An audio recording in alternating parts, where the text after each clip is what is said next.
नमस्कार, आप सभी का स्वागत है हमारी खास पेशकश में मनी 9 में। और मैं हूं सुमित, जहां पर बजट को लेकर बहुत सारी अटकलें लगाई जा रही हैं, बहुत सारी डिटेल से बातचीत हो रही है और हम अलग अलग पक्षों से आमतौर पर बातचीत करते चल रहे हैं। हम मार्केट के पार्टिसिपेंट से बातचीत कर रहे हैं, म्यूचुअल फंड के पार्टिसिपेंट से बातचीत कर रहे हैं, इंडस्ट्री के वेटरन से बातचीत कर रहे हैं और कई सारे कॉर्पोरेट्स भी हमारे साथ जुड़ते रहे हैं, उनसे भी हम चर्चा करते रहे हैं किस तरह की एक उम्मीदें वो लगा कर चल रहे हैं आने वाले समय में और किस तरह के डेवलपमेंट प्लान्स गोइंग फॉरवर्ड उनके हैं। इसी श्रृंखला में आज फिर हम एक कॉर्पोरेट से बातचीत करने जा रहे हैं और हमारे साथ मिस्टर सचिन अग्रवाल मौजूद हैं, chairman and MD PTC industries के। सचिन सर नमस्कार, स्वागत है कार्यक्रम में। पहले तो बहुत बहुत शुक्रिया हमारे साथ जुड़ने के लिए, अपना समय हमें देने के लिए, हमसे चर्चा करने के लिए। आपसे बातचीत करने के लिए मेरे पास बहुत कुछ है, तो सबसे पहले तो मैं शुरुआत करूंगा उससे जो सबसे लेटेस्ट है। लगातार आपका स्टॉक की परफॉर्मेंस बहुत अच्छी है, लगातार कंपनी की अर्निंग्स की परफॉर्मेंस बहुत अच्छी है और शेयर होल्डर्स भी आपको टकटकी लगा कर देख रहे हैं कंपनी में ऐसा हो क्या रहा है कि इतनी अच्छी ग्रोथ आ रही है।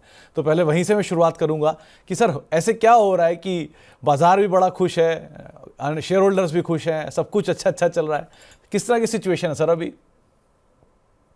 Thank you Sumit. नहीं, पहले thank you very much for inviting me here.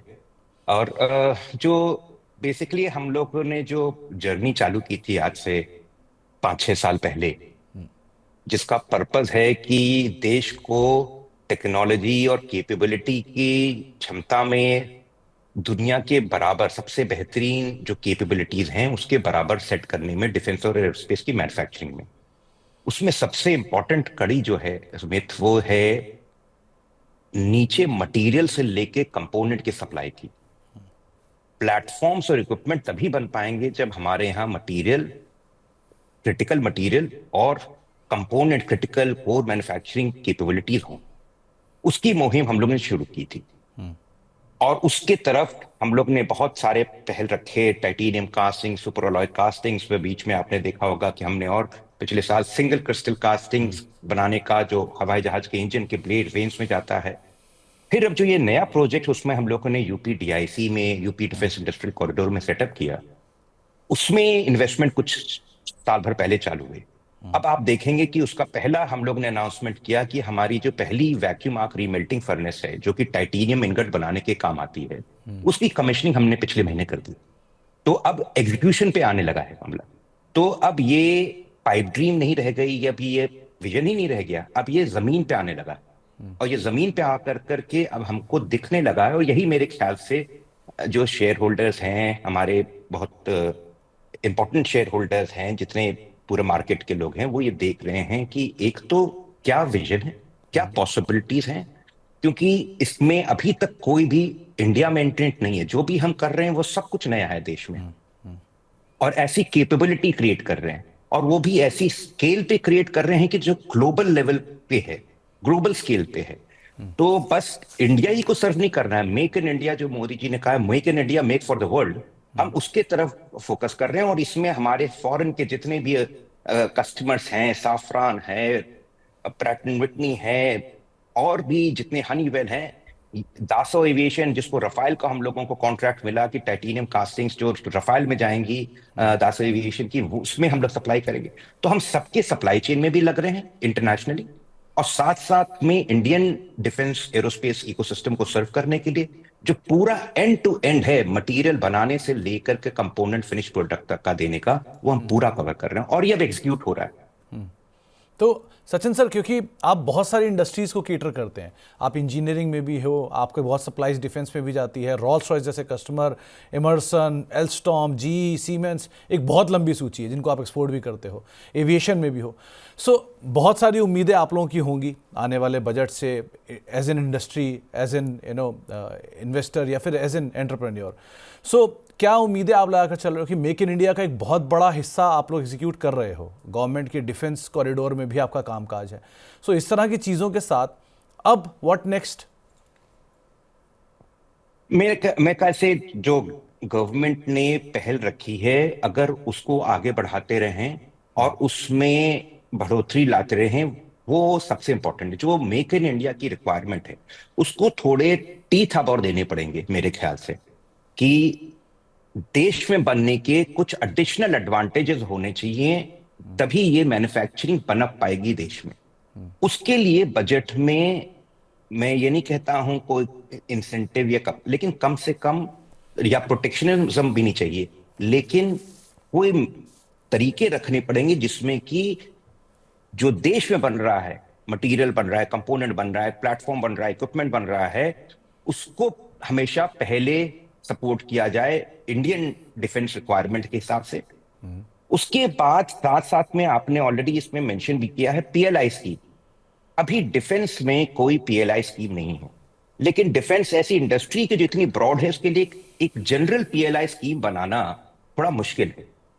सबसे इंपॉर्टेंट आज के दिन में है कि पीएलआई स्कीम डिफेंस में उनके मटेरियल्स के लिए आए, जो टाइटेनियम के मटेरियल बन रहे हैं, सब सुपर अलॉय मटेरियल बन रहे हैं, स्पेशल स्टील्स के मटेरियल बन रहे हैं, उनके लिए एक पीएलआई स्कीम आए जो कि ज्यादा जल्दी लाई जा सकती है। और वो बहुत क्रिटिकल है क्योंकि वो फाउंडेशन है, उसके बिना उसके ऊपर इमारत नहीं बिना उसके इमारत उसके ऊपर नहीं बनाई जा सकती। तो एक पीएलआई स्कीम लाना जरूरी है डिफेंस मटेरियल्स के लिए। वो मेरे ख्याल से सबसे इंपॉर्टेंट पहल होनी चाहिए गवर्नमेंट की। तो कई इंटरवेंशंस ला सकती है गवर्नमेंट, और साथ में डिफेंस इंडस्ट्री को यहां पे कैसे इंडियन मैन के लिए सपोर्ट करें, वो कंडीशंस लाएं। तो सचिन सर, क्योंकि आप लोग ना केवल डोमेस्टिक फ्रंट पे बल्कि इंटरनेशनल फ्रंट पे बहुत मेजर एक्सपोर्ट कर रहे हो, अच्छी एक्सपेंशन है। इनफैक्ट एक जो नंबर मैंने पढ़ा था कि आप पहली बार इजराइल एरोस्पेस इंडस्ट्रीज को एक सप्लाई अगर इंडिया से हो रहा है तो वो आप लोग कर रहे हो। सो इस तरह के बड़े एक्सपोर्ट ऑर्डर्स को केटर करने में किस तरह के और बूस्ट या जो रोड शोज बाहर आप करते हो उसके लिए इंडियन गवर्नमेंट का कोई सपोर्ट? देखिए, आपने बहुत अच्छा सवाल पूछा है, क्योंकि जो एक्सपोर्ट्स के लिए है वो सारी टू अ लार्ज एक्सटेंट अब एक रॉकटेप रह गया है, लेकिन बहुत ही मार्जिनल इंसेंटिव्स हैं। वो आपको इंसेंटिव एक्सपोर्ट के लिए रह नहीं गए। आज के दिन में भी हम लोगों को एक्सपोर्ट में बहुत ज्यादा compete करना पड़ता है। इसके लिए थोड़ा मेरी रिक्वेस्ट है कि फाइनेंस मिनिस्टर थोड़ा सोचें, वित्त मंत्री थोड़ा सोचें कि कैसे एक्सपोर्ट को बूस्ट दिया जाए बिना कुछ एडिशनल इंसेंटिव दिए हुए। compete करना चाइना से बहुत ही मुश्किल है, स्पेशली बाकी सेक्टर्स में भी। और इसको देश में ये मैन्युफैक्चरिंग तभी बढ़ेगी जब एक्सपोर्ट बढ़ेगा। उसको उससे लिंक करके चलें, तभी ये हो पाएगा। तो इसलिए मेरा रिक्वेस्ट है कि एक्सपोर्ट के लिए स्पेशली सोचें कि उसके लिए कोई ना कोई फर्दर इंसेंटिव, जो पहले स्कीम्स होती थी वैसे कुछ लाए जाए, कोई मैकेनिज्म्स निकाले जाए जिससे एक्सपोर्ट में बढ़ोतरी मिले। तो सचिन सर, क्योंकि आप जिस इंडस्ट्री में हो ये बहुत तेज़ी से चेंज होती हुई इंडस्ट्री है, इसलिए आप लोगों की R&D बहुत ज़्यादा मेजरली यूज़ होती है। आप लोग R&D के ऊपर काफ़ी खर्च भी करते हो अपने आप को अपग्रेड करने के लिए और बेटर होने के लिए। सो और क्या ये इंसेंटिव आपको R&D पे लग रहा है कि आना चाहिए, थोड़ा बेनिफिट होना चाहिए? और दूसरा, क्योंकि आप एक समय पे MSME स्पेस को भी बहुत केटर करते आए हो, बहुत सारे एंसिलरी सप्लायर्स आपको आज भी केटर करते हैं। सो इस स्पेस को लेकर कोई टिप्पणी आप करना चाहो? नहीं, आप बिल्कुल ठीक कहा। R&D देखिए, सबसे बड़ी प्रॉब्लम क्या है कि इंडिया की टोटल जीडीपी का 0.3 से 0.4% बस R&D में स्पेंड होता है, और उसका करीब 60 से 70% जो वो टोटल स्पेंड है वो पीएसयू से और यूनिवर्सिटी से आता है। तो प्राइवेट सेक्टर में बहुत ही छोटा पोर्शन R&D में स्पेंड होता है। ये R&D स्पेंड अगर देश में नहीं बढ़ेगा तो यहाँ पे मैन्युफैक्चरिंग और नया इन्वेशन आना मुश्किल है। इसके लिए पहले R&D की स्कीम्स होती थी जिसमें कि R&D के इनकम टैक्स की रिबेट्स मिलती थी, वो अब बंद हो गई हैं। मेरे ख्याल से अगर वो नहीं ठीक काम करती तो R&D के लिए देश में ये करना पड़ेगा कि कुछ एक मिनिमम बार बनाया जाए कि इतना R&D स्पेंड करना, कोई जैसे CSR एक्टिविटी है तो CSR के तरीके से पहले एक तो बेस बनाया जाए कि इतना R&D पे भी स्पेंड करना इंडस्ट्री को, जो भी इससे 100 करोड़ रुपए से या 500 करोड़ रुपए से ऊपर का टर्नओवर करती है, उसको स्पेंड करना R&D में उतना जरूरी है, उतने उसके टर्नओवर CSR की तरह। और उसके एक बेंचमार्क के ऊपर जब वो स्पेंड करे तब गवर्नमेंट उसमें इंसेंटिव इनकम टैक्स की रिबेट दे, तो जिससे उसका कोई गलत एडवांटेज ना उठा सके। लेकिन और साथ साथ में एक पूरा सबको R&D करने पे मजबूर करना पड़ेगा, क्योंकि ये देश में सबसे बड़ी प्रॉब्लम है कि यहाँ पे हम लोग R&D में बहुत कम स्पेंड करते हैं। तो और जो MSME स्पेस है, क्योंकि MSME स्पेस को लेकर भी गवर्नमेंट ने बहुत काम करने की ज़रूरत अभी भी है। बहुत छोटे छोटे प्लेयर हैं जो सप्लाईज कर रहे हैं और अच्छे नाम भी हैं, लेकिन वहाँ पे कोई खास इंसेंटिव नहीं आ पाता। उसको आप कैसे केटर कर रहे हो? देखिए, मेरे कहना सोचना यह है कि MSME के लिए सबसे इंपॉर्टेंट है कस्टमर। उसको कस्टमर लाने के लिए अगर देश में और कस्टमर्स आएंगे और कुछ एंकर यूनिट्स, स्पेशली जैसे मैं डिफेंस एरोस्पेस की बात करता हूं और बाकी की भी बात करता हूं, जैसे आप देखें गुड़गांव में देखें इतना बड़ा इकोसिस्टम ऑटो कंपोनेंट का बन गया इतने कुछ सालों में, क्योंकि वहां पे एंकर यूनिट्स थी। हमको डिफेंस एरोस्पेस में एंकर यूनिट्स बाहर की लानी पड़ेंगी। जब एंकर यूनिट्स बड़ी आएंगी तो एक एमएसएमई का इकोसिस्टम ऑटोमेटिकली क्रिएट होगा उसके चारों तरफ, और फिर इंसेंटिव पे डिपेंडेंस रिड्यूस हो जाएगी।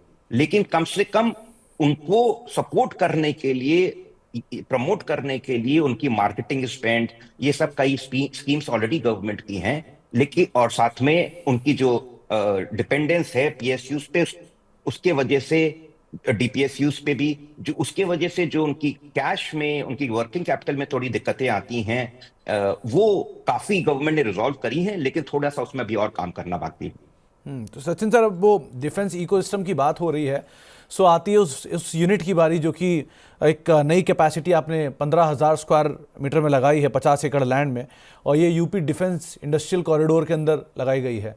जो लास्ट हमारी बात हुई थी वो बोइंग के बहुत करीब आपकी ये यूनिट है, जो आपने मुझे एक बारी समझाया भी था। बोइंग ने ब्राह्मोस। हाँ, तो इस तरह के जो आपने कैपेसिटी लगाई है, अभी वहाँ क्या स्टेटस है? क्या आप वहाँ से आउटपुट जनरेट कर रहे हो, और गोइंग फॉरवर्ड उसको आप कैसे स्केल अप करने वाले हो? तो सुमित, वहां पे 50 एकड़ का हम लोग ने लैंड लिया, जो बिल्कुल ब्रह्मोस के सामने लखनऊ में ही, यूपी डिफेंस कॉरिडोर के नोट में। वहां पर इस समय 3 फैक्ट्रियां बन रही हैं, जिसमें से पहली फैक्ट्री है टाइटेनियम और सुपर अलॉय के मेटल की मेल्टिंग की कैपेबिलिटी, जो कि मोरलेस तैयार है, जिसका भी हम लोग ने पिछले महीने अनाउंसमेंट किया कि पहली हमारी equipment vacuum arc remelting VAR commission हो गई है, प्रोडक्शन में आ गई है, और इस अगले महीने से वो प्रोडक्शन में आ जाएगी, फुल प्रोडक्शन में आ जाएगी, और धीमे धीमे उसको रैंप अप होगा। उसके अलावा बाकी कैपेबिलिटी वहां पे कमीशन, बाकी के सारे इक्विपमेंट वहां पे कमीशन हो रहे हैं। दूसरी फैक्ट्री वहां पे बन रही है एरोस्पेस कास्टिंग्स की, तो ये 15,000 स्क्वायर मीटर की थी, अब 25,000 स्क्वायर मीटर की एक और एरोस्पेस कास्टिंग की फैसिलिटी बन रही है। तो जो भी हम पिछले 4-5 साल में जैसे टाइटेनियम सुपरअलॉय कास्टिंग बनाते थे, उसकी 20 गुना कैपेसिटी का प्लांट हम वहां पे और लगा रहे हैं, 20 टाइम्स। तीसरी फैसिलिटी वहां पे जो कंस्ट्रक्शन चालू हो रखा, यानी तीसरी फैक्ट्री जो बन रही है वहां पे, वो बन रही है एरोस्पेस फोर्जिंग और रोलिंग मिल। तो वहां पे जितने भी ये टाइटेनियम सुपरअलॉय के मटेरियल होंगे, उनको हम फोर्जिंग कर सकते हैं, रोलिंग मिल है, प्लेट बना सकते हैं, शीट बना सकते हैं, रॉड्स बना सकते हैं, बार्स बना सकते हैं, और रॉड मटेरियल की तरह बेच सकते हैं। चौथी फैसिलिटी वहां पे आ रही है एरोस्पेस टूलिंग की। यहाँ पे जो भी हमको कास्टिंग में, फोर्जिंग में टूलिंग की जरूरत होती है, वो भी सारी बनेगी वहां पे। और ये आपने साथ में एक और सुना था होगा, करीब पिछले महीने हम लोग ने अनाउंसमेंट किया था कि हम लोगों ने एक यूके में कंपनी अक्वायर भी करी है, ट्रैक प्रिसिशन नाम से, जो कि एरोस्पेस के इंजन में जो ब्लेड, वेन्स, ये सारी चीजें जाती हैं हॉट पाथ में, वो सारी की मशीनिंग का काम करती है और कोटिंग का काम करती है, जो कि बहुत ही क्रिटिकल टेक्नोलॉजी है। उसको भी हम यहाँ पर थोड़ा उसकी भी कैपेबिलिटी यहाँ पे धीमे धीमे लाएंगे। तो बहुत बड़ा काम है। हम पूरा पूरा एंड टू एंड, ये ऐसी कैपेबिलिटी जो वहां पे 50 एकड़ में क्रिएट हो रही है, मेरे ख्याल से दुनिया में ऐसी कहीं पे दुनिया में कैपेबिलिटी नहीं होगी कि एक जगह पे पूरा आप मटेरियल से लेके एंड प्रोडक्ट तक का मैन्युफैक्चरिंग कर पाए। तो सर, ट्रैक की, क्योंकि मैं सवाल इस पे ही नेक्स्ट पूछने ही वाला था कि जो ट्रैक का एक्विजिशन किया है, इस एक्विजिशन को कंपनी कंज्यूम, मतलब कब तक ये कंपनी के नंबर्स के अंदर पूरी तरह से आना शुरू हो जाएगा, पहला? और क्या इसके कारोबार को भी आप इसी कॉरिडोर के अंदर आगे चल के शिफ्ट करोगे पूरी तरह से या पार्शियली? हाँ, तो ये तो नंबर जिसका आना चालू होगा वो अगले क्वार्टर से चालू होगा, या अगले ईयर से चालू हो जाएगा, अगले फाइनेंशियल ईयर से। लेकिन जो मूव नहीं करेंगे, वो कंपनी का एक और फुटहोल्ड है, क्योंकि इंटरनेशनल हम देख रहे हैं, हम इंटरनेशनल मार्केट देख रहे हैं, तो वो फैसिलिटी वहां पर ही रहेगी, और हम उसमें बल्कि फर्दर इन्वेस्ट करने जा रहे हैं यूके में, वहां पे कैपेसिटी उनकी बढ़ाने के लिए और उनके मार्जिन बढ़ाने के लिए। लेकिन उसका एक रेप्लिका हम क्रिएट करेंगे इंडिया में, जिससे कि हम इंडियन रिक्वायरमेंट को यहां से फुलफिल कर पाए। तो उसकी एक छोटा ट्रैक इंडिया एक और क्रिएट होगा, जो कि फ्यूचर में, जो जिससे कि हम उसकी कैपेबिलिटी, उसकी टेक्नोलॉजी को यहां पे ला सकें और इंडियन रिक्वायरमेंट को हम फुलफिल कर पाए, और साथ में और बाकी देश को भी यहां से दे सकें, जिससे कि कैपेसिटी इंक्रीज हो। तो सर, इजराइल एरोस्पेस इंडस्ट्रीज वाला जो लास्ट क्वार्टर का ऑर्डर था, जो एक बढ़िया माइलस्टोन था, ना केवल आपके लिए बल्कि देश के लिए भी, उस ऑर्डर का स्टेटस अभी कैसा चल रहा है? दूसरा, उसके जैसे कुछ और ऑर्डर्स जो कि आप माइलस्टोन के तौर पे एग्जीक्यूट करने वाले हो? हाँ, तो जैसे इसराइल स्पेस का ऑर्डर आया, उनका डेवलपमेंट का वर्क ऑलमोस्ट कंप्लीट हो चुका है। अब प्रोडक्शन में जाना चालू हुआ है और वो आपको अगले साल के नंबर में दिखाई देगा। ओके। और और दूसरा चीज है कि वैसे कई ऑर्डर आ रहे हैं, पाइपलाइन में हैं, जिनकी धीमे धीमे आपको फर्दर फ्यूचर में अनाउंसमेंट, आपको अगले 2-4 महीने में कई अनाउंसमेंट्स मिलेंगे, जो कि कई हमारे पास ऐसे इंटरनेशनल प्लेयर्स के आ रहे हैं लॉन्ग टर्म अग्रीमेंट साइनिंग के लिए, जिससे कि जिनका काम चालू होगा। एक चीज़ और सर, लास्ट क्वार्टर में आपने एक जगह मेंशन भी किया था कि एक बड़ा कॉन्ट्रैक्ट बीएई सिस्टम से मिला था टाइटेनियम कास्टिंग्स को लेकर। ये ऑर्डर का कुछ डिटेल्स अगर हमें आप दीजिए, और क्या इसको भी इसी कॉरिडोर से आप लोग एग्जीक्यूट कर रहे हो? नहीं नहीं, ये तो अभी हमारी एग्जिस्टिंग फैसिलिटी से ही एग्जीक्यूट हो रहा है, ओके। और होता रहेगा। लेकिन ये भी हम एग्जीक्यूशन चालू कर दिए हैं, तो ये भी मेरे ख्याल से अगले 1 साल तक इसका एग्जीक्यूशन चलता रहेगा, साल 1.5 साल तक। काफी बड़ा ऑर्डर है मेरे ख्याल से, करीब मतलब काफी बड़ा क्या, इनिशियल फर्स्ट ऑर्डर के हिसाब से तो बढ़िया ऑर्डर है, $3-4 मिलियन का। तो वो चलता रहेगा। ऐसे नए और ऑर्डर्स आते रहेंगे, क्योंकि अब हम, जैसे मैंने कहा, आपको इन सब चीजों से पता चल रहा होगा कि अब हम पूरी इंटरनेशनल सप्लाई चेन में ये पूरा घुस रहे हैं। और सारी बड़ी बड़ी कंपनियों में ये क्रिटिकल, क्योंकि दुनिया में इस समय बहुत बड़ी कमी है इन टाइप के मटेरियल्स को और कंपोनेंट्स को, कास्टिंग्स को, फोर्जिंग को सप्लाई करने की। तो वो हम इसलिए उनका भी इंटरेस्ट है कि हमारे से कनेक्ट करें, और हमारे पास जो टेक्नोलॉजी है वो सेकंड टू नन है वर्ल्ड में। तो सचिन सर, एक चीज़ और, जो नई यूनिट या नई कैपेसिटी जो शुरू हुई है, इसकी इनिशियल कैपेसिटी किस तरह की रहेगी, और गोइंग फॉरवर्ड आप इसको कहाँ तक स्केल अप करने की सोच रहे हो? क्योंकि आपने 4 यूनिट बोले हैं और चारों अलग अलग तरीके से केटर कर रहे हैं, सो इसका स्केल अप कहाँ तक जा सकता है? मतलब देखिए, सबका चारों का अलग अलग स्केल अप है। जैसे मैं आपको टाइटेनियम मेल्टिंग फैसिलिटी के बारे में बताऊं, तो उसकी टोटल इस समय जो इस साल के एंड तक इंस्टॉल्ड कैपेसिटी हो जाएगी, वो करीब 6,000 टन के आसपास सालाना हो जाएगी। डन। तो अब वो 6,000 टन की बस टाइटेनियम मेल्टिंग की कैपेसिटी है। इसी तरीके से उसकी फोर्जिंग और रोलिंग मिल है, उससे उसमें डाल के वो जो टाइटेनियम के इनगट्स बनेंगे, उनको हम फोर्जिंग कर करके बिलेट, बार, रॉड, शीट, प्लेट की तरह बना सकते हैं। उसकी कैपेसिटी अलग से अलग 8-10 हजार टन है। तो कहने का तात्पर्य ये है कि ये अगर नंबर में देखें तो बहुत बड़ा नंबर है, क्योंकि ये ऐसे, जैसे मैंने कहा, ये ग्लोबल स्केल के लेवल के नंबर्स हैं। कोई छोटे मोटे नंबर्स नहीं। अगर मैं कहूं पूरी एरोस्पेस डिफेंस में वर्ल्ड का जो टोटल प्रोडक्शन है और कंजम्पशन है एरोस्पेस डिफेंस में टाइटेनियम का, वो करीब 1.5 लाख से 1,70,000 टन का साल का है। उसमें से 5-6 हजार टन, यानी कि ऑलमोस्ट 4% हमारे पास है, वर्ल्ड कैपेसिटी का क्रिएट हो रहा है। तो सचिन सर, बहुत कम लोग ये बात जानते हैं, जो यूपी डिफेंस इंडस्ट्रियल कॉरिडोर की हम बात कर रहे हैं, कि वो एक बड़ा गवर्नमेंट का इनिशिएटिव है और वहाँ पे बहुत अच्छी अच्छी कंपनियाँ बहुत बड़े बड़े प्रोजेक्ट्स ऑलरेडी एग्जीक्यूट कर रहे हैं। थोड़ा उसके बारे में बताइए। दूसरा, क्योंकि वो लेबर इंटेंसिव भी है और आप लोग बहुत मास लेबर में भी डील करते हो over a period of time. So इस तरह के जो कॉरिडोर्स हैं या इस तरह के जो इंडस्ट्रियल कॉरिडोर्स अगर आप लोगों को और मिले बजट में, या इनके ऊपर कुछ कामकाज हो, सो वो कितना बड़ा गेम चेंजर रहेगा इंडस्ट्री के लिए? देखिए, डिफेंस कॉरिडोर जो यूपी ने बनाए हैं वो बहुत इंपॉर्टेंट है। उन्होंने काफी, सबसे बड़ा पहला चीज तो करा, उन्होंने लैंड का एक्विजिशन कर लिया, जिससे कि लैंड मिलने में दिक्कत ना हो। तो सबसे पहला तो प्रॉब्लम यह था। और साथ में बहुत बढ़िया फैसिलिटीज क्रिएट कर रहे हैं, रोड नेटवर्क क्रिएट कर रहे हैं, एक्सेस क्रिएट कर रहे हैं। वो गवर्नमेंट ने बहुत ही, यूपी गवर्नमेंट ने बहुत बेहतरीन काम करा है इस समय। लेकिन जो थोड़ा सा गैप है बनस्पत की और कॉरिडोर बनाने की जगह, क्योंकि मेरे ख्याल से जगह तो अब क्रिएट हो गई है और इंडस्ट्री भी आ रही है, थोड़ा सा बस गैप ये है कि आज के दिन में इन कॉरिडोर्स को कोई इंसेंटिव नहीं है कि, या कंपनीज को कोई इंसेंटिव नहीं है कि कॉरिडोर में क्यों फैक्ट्री लगाएं। तो चाहे आप कॉरिडोर में फैक्ट्री लगाइए, चाहे कॉरिडोर के बाहर फैक्ट्री लगाइए, उन दोनों में कोई फर्क नहीं है। तो कॉरिडोर में अट्रैक्ट करने के लिए, कोई भी इंडस्ट्रियल कॉरिडोर में लाने के लिए, एरिया में लाने के लिए, कोई एडिशनल इंसेंटिव सेंट्रल गवर्नमेंट की तरफ से होना चाहिए, जिसमें कि जो चीजें डिफेंस कॉरिडोर में यूपी में भी है, नॉर्थ में भी और एक साउथ में भी है, दोनों इंडस्ट्रियल कॉरिडोर में जो कुछ भी बने, उसका कोई एडवांटेज या कोई प्रेफरेंस दिया जाए जब डिफेंस की प्रोक्योरमेंट सेंट्रल गवर्नमेंट करती है। तो वो एडवांटेज जब तक नहीं होगा तब तक और कंपनियां कॉरिडोर में नहीं आएंगी, क्योंकि अभी कोई ऐसा एडिशनल इंसेंटिव नहीं है किसी को कॉरिडोर में मूव करने का।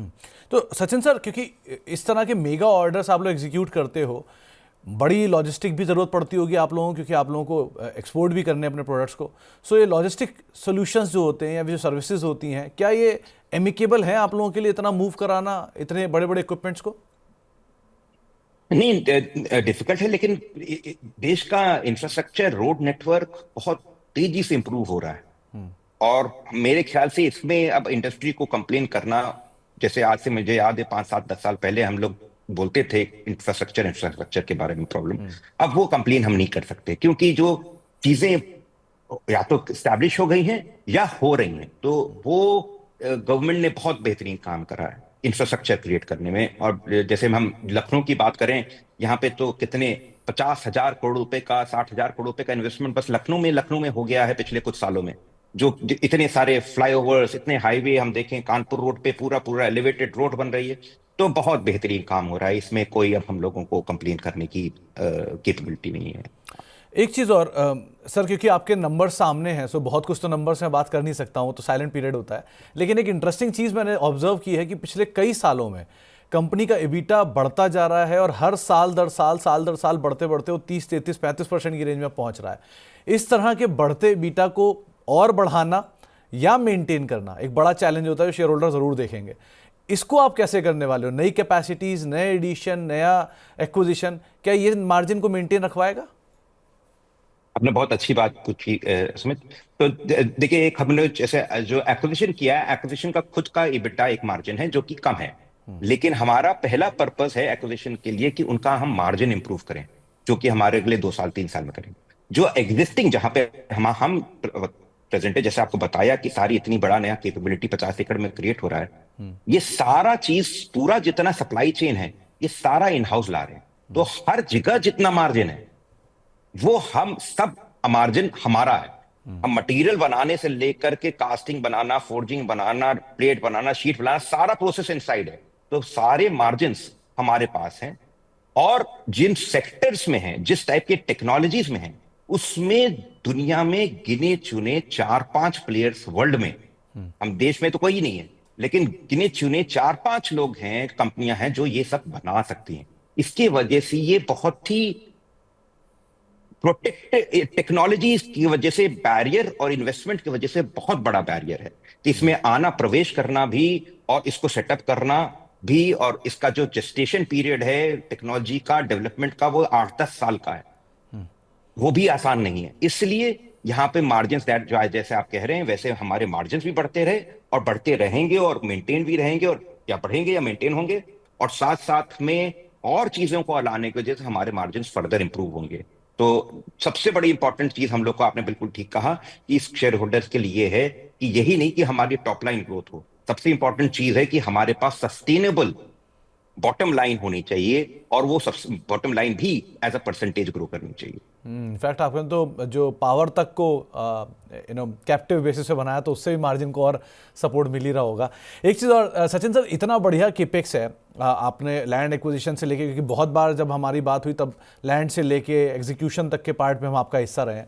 सो इस तरह के जो एग्जीक्यूशन हो रहा है, इसके लिए आप मेजरली तो इंटरनल एक्रूवल यूज़ कर रहे हो, लेकिन क्योंकि आपका स्केल अप हो रहा है, कैपेसिटी बढ़ा रहे हो, नए एक्विजिशन हो रहे हैं, सो क्या डेट या फंड रेज कोई गोइंग फॉरवर्ड आने का अनुमान? नहीं, ऐसा अभी कोई डेट का, फंड रेज का अभी इमीडिएट कोई अनुमान नहीं, क्योंकि हमारे ज्यादातर प्रोजेक्ट सब फंडेड हैं। अगर फ्यूचर में कोई प्रोजेक्ट आता है तो देखा जाएगा। लेकिन जो भी आप एग्जीक्यूशन की बात कर रहे हैं, वहां पे एक और पॉइंट ऐड करूंगा कि सारे इंटरनेशनल आदमी यहाँ पे, फॉरेन से सारे आदमी आज के दिन में जर्मनी से, फ्रांस से, यूके से, यूएस से, सब लोग बैठे हुए हैं यहाँ पर उन प्लांट्स को एग्जीक्यूट करने में। तो हमारी जो टेक्नोलॉजी आ रखी है वो पूरी इंटरनेशनल, सब जगह से हमारे पास एक्सपर्ट्स अवेलेबल हैं। तो लेकिन अभी जो आपके फंड रेजिंग में, अभी हमारे दिमाग में अभी ऐसा कोई स्पेसिफिक चीज नहीं है। अभी कुछ प्रोजेक्ट्स पे और देखा जाएगा आगे, तब तब then we will decide, but not for the existing projects. अच्छा सचिन सर, जाने से पहले एक चीज़ और मैं मतलब क्लैरिफिकेशन के लिए पूछना चाहूँगा। लास्ट क्वार्टर के नंबर्स में आपने कहीं ये भी मेंशन किया था कि आपकी लखनऊ फैसिलिटी के फर्दर इन्हांसमेंट के लिए आप यूएस की कंपनी को जो आपने एक्वायर किया था उससे सिंक मिलेगा, यूके के, हाँ, उससे सिनर्जी मिलेगा। तो ये लखनऊ की फैसिलिटी का क्या सिचुएशन है अभी? नहीं, लखनऊ में तो हमारी अभी एग्जिस्टिंग फैसिलिटी है सुमित, और जो हमने यूके की कंपनी में जो अक्वायर किया है, उसमें जो सिनर्जी ये है कि उनका करीब करीब जो जो भी वो प्रोडक्शन करते हैं, मशीनिंग करते हैं एरोस्पेस के पार्ट्स के लिए, इंजन के पार्ट्स के लिए, उसमें सारी कास्टिंग्स लगती हैं। वो ओके। कास्टिंग सारी वो बाहर से खरीदते हैं आज के दिन में। ओके। और जो हम कास्टिंग बनाने का, एरोस्पेस कास्टिंग का प्लांट लगा रहे हैं यहाँ पे लखनऊ में, नए वाले प्लांट में, जी डीआईसी में, जी जी। वहां पे वैसी ही कास्टिंग्स बनाने का ओके। भी प्लांट लग रहा है। ओके। तो जो सिनर्जी ये है कि हम अगले 2 4 5 साल में धीमे धीमे उनकी सप्लाई चेन में भी घुसेंगे, तो एक तरीके से हमारा फिर से मार्जिन बढ़ेगा, क्योंकि हम उन जो अभी वो बाहर से कास्टिंग खरीद रहे हैं, वो कास्टिंग हम उनको सप्लाई करने लगेंगे, और वो सैकड़ों करोड़ रुपए की कास्टिंग का काम वहीं पे। चलिए, बहुत बहुत शुक्रिया सचिन सर। हर बार की तरह आपसे बातचीत करके बहुत कुछ सीखने को मिलता है, समझने को मिलता है, अंडरस्टैंडिंग बेटर होती है और बहुत कुछ अच्छा लगता है आपसे बात करके। बहुत बहुत शुक्रिया सर अपना समय हमें देने के लिए, हमसे बातचीत करने के लिए। कभी मौका पड़ा तो आपके वो डिफेंस कॉरिडोर वाले प्लांट को ज़रूर विजिट करेंगे। इस तरह की बड़ी यूनिट देखने में अपने आप में एक्सपीरियंस होगा। लेकिन बहुत बहुत शुक्रिया सर हमारे साथ मौजूद रहने के लिए, बातचीत करने के लिए और अपना समय हमें देने के लिए। Thank you very much Sumit, और जरूर आइए आप वहां पे, आपको हमको भी दिखाने में बहुत अच्छा लगेगा। Thank you sir, thank you, thanks a ton sir. Thank तो यू। फिलहाल थैंक आप यू। सुन रहे थे सचिन सर को, जो कि एक इंडस्ट्री के का पूरा रुख आपके सामने रख रहे थे। किस तरह से इंडस्ट्री को किस तरह की डिमांड्स की ज़रूरत है, किस तरह के बदलाव हो जाए तो और बेहतर होता हुआ दिखाई पड़ेगा। साथ ही साथ आपने पूरी पीटीसी की भी विस्तार योजनाओं को सुना। तो फिलहाल हमारी इस खास पेशकश में इतना ही। एक ब्रेक, और ब्रेक के उस पार भी खबरों का सिलसिला बना रहेगा।